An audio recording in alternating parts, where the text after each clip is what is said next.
Hi guys, welcome back to our channel. Pag-uusapan naman natin muli si Liza Soberano. Napag-usapan nga natin si Liza sa ating previous vlog na gumaganda nga ang kanyang career lalo na sa fashion industry dahil sa sunod-sunod niyang pag-attend ng fashion event. Sunod-sunod din ang kanyang appearances sa South Korea at talagang masasabi natin na natutupad na ni Liza ang dreams niya.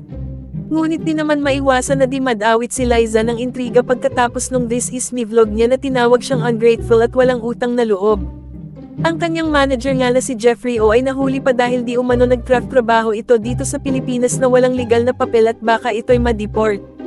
Ngunit mukhang nakalaya na ito at spotted nga uli ito kasama si Liza Soberano. Ngayon naman ang latest news ni Liza Soberano ay tungkol sa kanyang tatay na si John Soberano.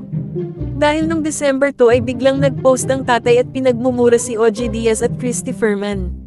Ang pinagtataka pa ng lahat bakit ngayon daw nag-iingay ang tatay hindi naman na daw napag-uusapan ni Christy Ferman at OG Diaz si Liza Soberano at busy daw umano sila sa Katniel breakup.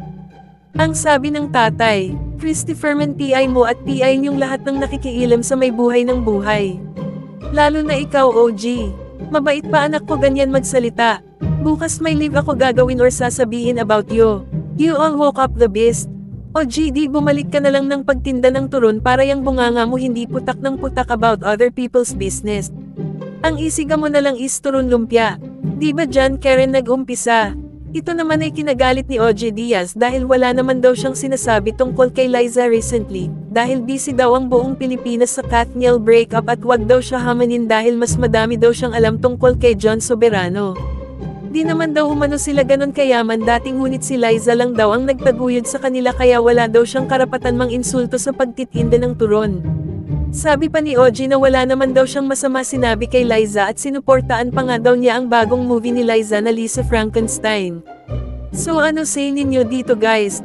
Comment your thoughts below and don't forget to subscribe to our channel.